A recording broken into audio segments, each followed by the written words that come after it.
Why do you love metal? It's a question that metalheads get asked all the time, a question that has as many answers as there are metalheads. You can love Black Sabbath, Lamb of God, and Meshuggah, but the specific reasons you love each band may intersect very little, if at all. The purpose of this show is to dig into the question, to explore and celebrate the vast stylistic variety within the metal genre. So, why do you love metal? Let's find out on 5 songs.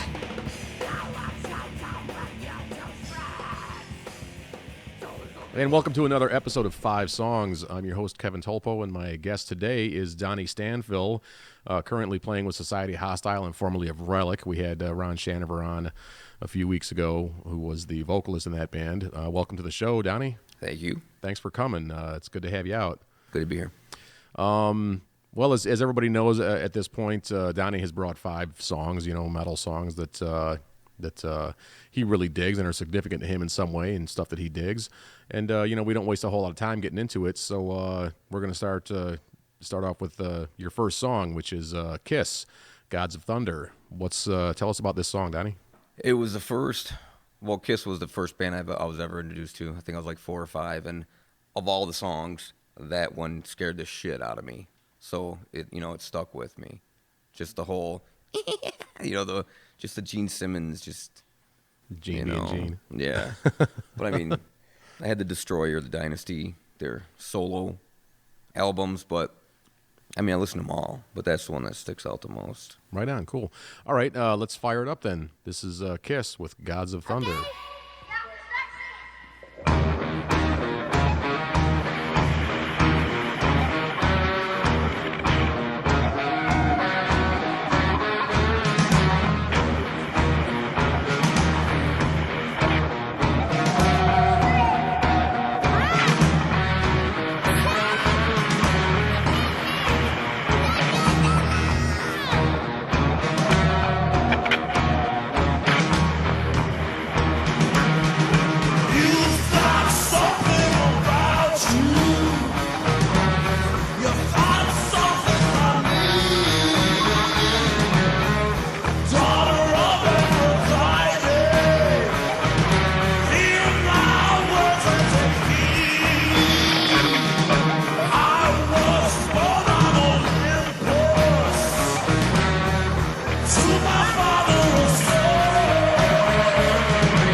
you have it, ladies and gentlemen. Kiss, Gods of Thunder, which is apparently what Evil sounded like in about 1978. Yeah, about 76, 77. Oh man, you know, I gotta confess, just as with Ozzy, I've never been the biggest Kiss fan, and that's the first time I've ever heard that song, and I kind of, I mean, I know that that a lot of guys love Kiss, and I'm not going to dispute that. I'm not going to tell them they're wrong for it. They never really did a whole lot for me, and that's, you know, that song there is kind of, I found all the background noise and stuff going on like really distracting and kind of.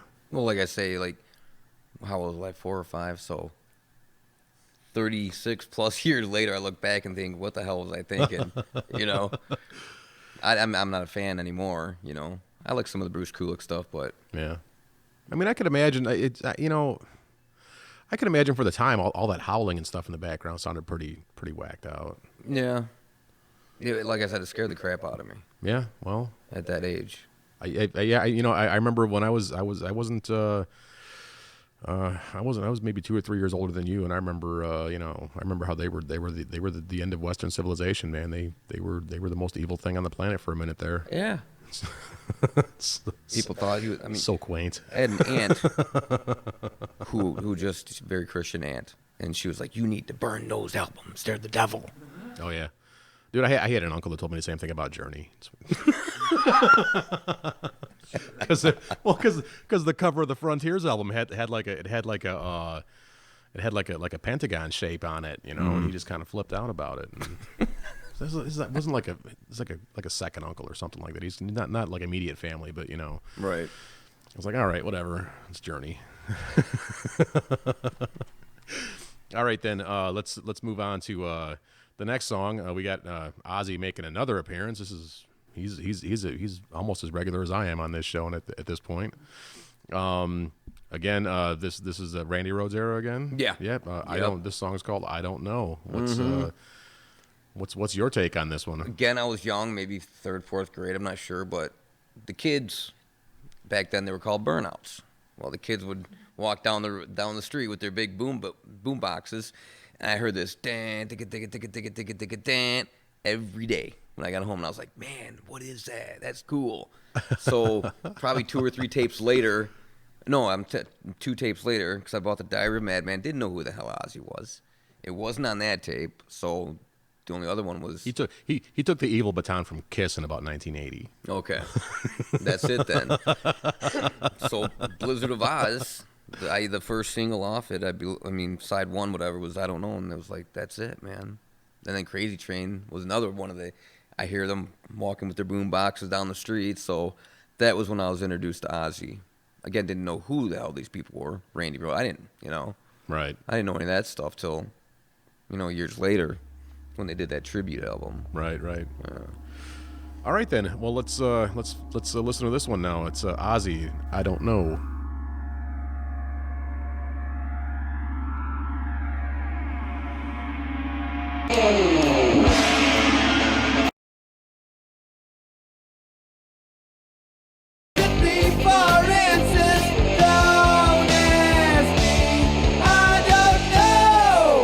And there's Ozzy again with "I Don't Know." Yeah, it's his first couple of solo albums are like all the songs that have been on this podcast so far have been from those albums. And I, you know, again, not the biggest Ozzy fan, but I totally get it. That's you know, the stuff from Ozzy that I do like comes from that era. Yeah. Well, Randy, I mean, Jesus, he was a man, you know. I didn't know he wasn't quite right prior, but, you know. I didn't know that either. Yeah. Cool shit back then, too. Yeah, Quite Right was good stuff. Yeah. Cool. Well, so the next song on your list then is Van Halen making another appearance. Mm-hmm. I think Fred Hagen had some Van Halen, brought some Van Halen with him. This song is 5150. Yeah. Off the, you know, the album of the same name. The album. The album. What about this song in particular? Just the guitar, you know, the beginning, man. Just, and that, back then I was an Eddie freak, and my buddy, we'd listen to this every day. He'd go away for all summer. So I think it was like 9th grade or 8th grade. And he's like, you need to learn this by the time I get back from vacation. I was like, cool, dude, that sucked. You know what I mean? But, you know, years later, I did learn it. So when I learned it, I was like, wow, that's pretty fucking cool. You know, so that's always been a favorite of mine. You know, just the guitar licks, man, the way it starts. You know, I like the sound of it. Right on. Well, let's all dig the sound of it. Van Halen, 5150.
All right, Van Halen, 5150, Sammy Hagar era.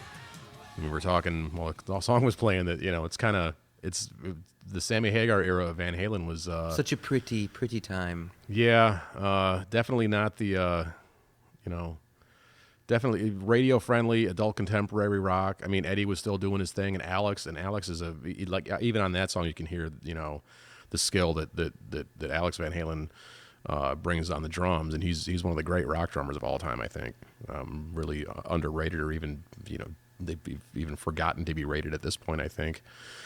But I mean, honestly, this is a radio friendly adult contemporary band, and Diamond Dave, it's a goddamn rock and roll band. Yeah, complete opposites.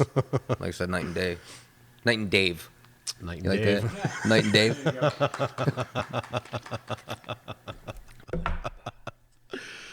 All right, cool, man. Well, next song on your list is Dream Theater making another appearance. Tony Piccoli a couple of weeks ago from ISDs. Oh, he's a huge Dream Theater fan, so he played one of those, those fucking 12-minute monster songs. Right. This one's only like 7 or 8 minutes, so it's Yep. and this is also the first their first the radio edit at least was their first big sort of a big breakout song. This one's called Pull Me Under. So what's significant about this one for you? Again, it's the first song I heard from them. I didn't know who Dream Theater was or Patrice or anything like that, but it was just, wow, this is cool. And the more obviously the more I listened to them, the more I found out that guitar part I thought was guitar. It wasn't guitar. It was synthesizer, keyboard. So, I mean, it's just really cool. And Patrice is like one of my all-time favorites. Right on. Yeah. Different style of whatever you call it. Well, yeah, this is progressive. Kind of this is kind of a rock. departure from the songs you brought so far, because this is a lot more. I mean, you can kind of make the argument of Eddie's technical proficiency, but as far as just like overall composition and and just the scope of the music itself, Dream Theater just has a lot more theory and composition going on, I think. They are textbook players. Right. I used to think they were robots because they never messed up on stage. I saw it happen once. But you know what I mean? They're you have feeling players. Allegedly. And you have textbook players. Right. I'm a field player. I can't do what they do. Right. Not everybody can. That's why not everybody does. Berkeley boys, man. Yeah.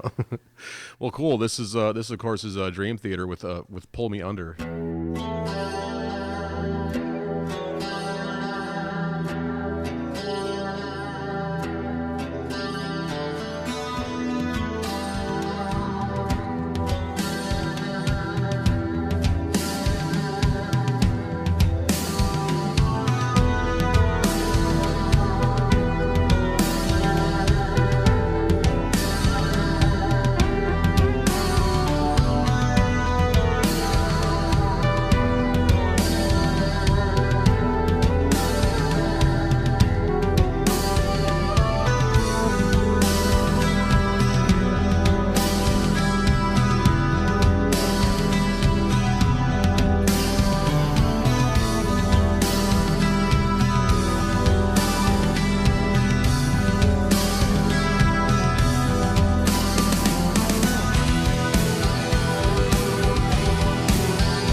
And there's Dream Theater. There's your long song for the show. Jesus. That's gonna put some meat in this podcast. It's a great song. I just, what can I say? I'm more drawn toward the progressive end of the spectrum, and that's just a great song. There's so much good stuff going on in it. I really dig it. All right.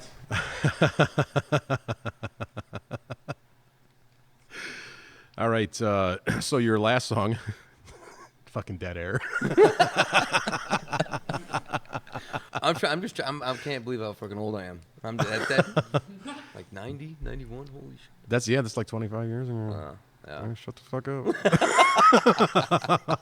This too, man. Right, Jesus. Oh, I know. Yeah. Pantera, another Walk, which is, I know, Jesus, you kind of hardly don't even have to ask why you like this song. It's, it was pretty much the it was the headbanging anthem for a generation of kids in the 90s, man. Well, dude, we were at a house party and Headbangers Ball, was on the tube, and I heard this, obviously the riff, and it stuck with me, and that is where it all started.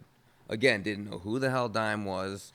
They called him Diamond back then. Yeah. I really didn't get a chance to really understand who the hell they were till after Far Beyond Driven. I found out just how badass they were.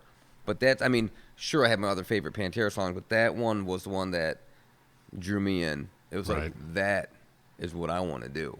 You know what I mean? Right. Yeah. Definitely. Dime wrote really, really catchy rhythm, like really, really good rhythm hooks, really, really good hooky rhythm guitar. Mm-hmm. His solos were just amazing. Yeah. He was kind of all over the place with that. But his rhythm work was so catchy. He's just really heavy and catchy. Yeah. Very, very good stuff. All right, man. This is Walk. Respect, motherfuckers.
Respect.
try this again.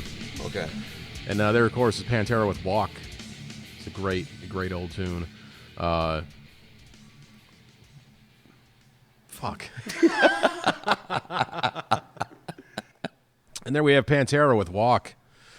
A great old Pantera song, and what more can be said about it? I mean, you know, we've had a couple of people talking about Pantera on already, and it's kind of.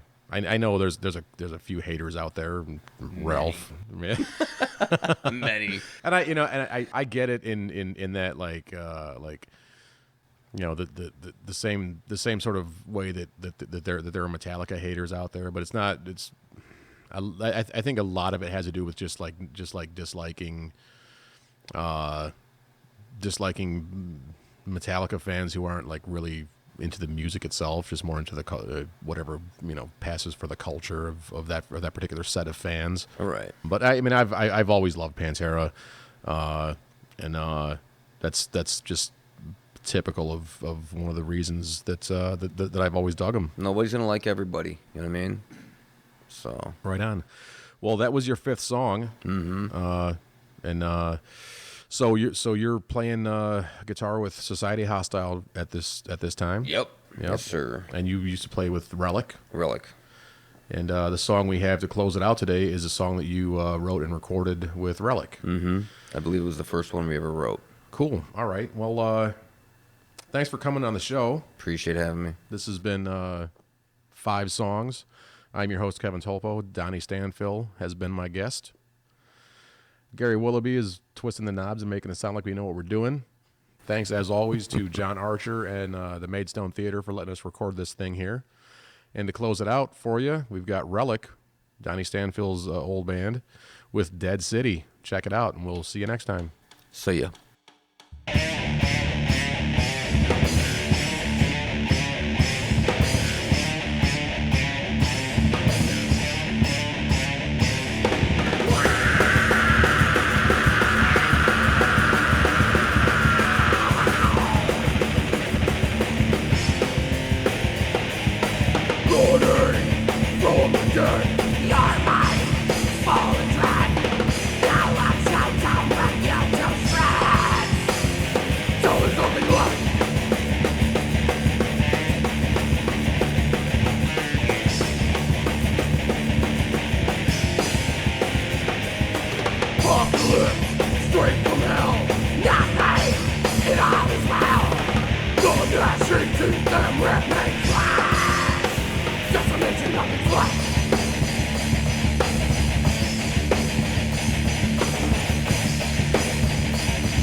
I know there's a few haters out there, Ralph.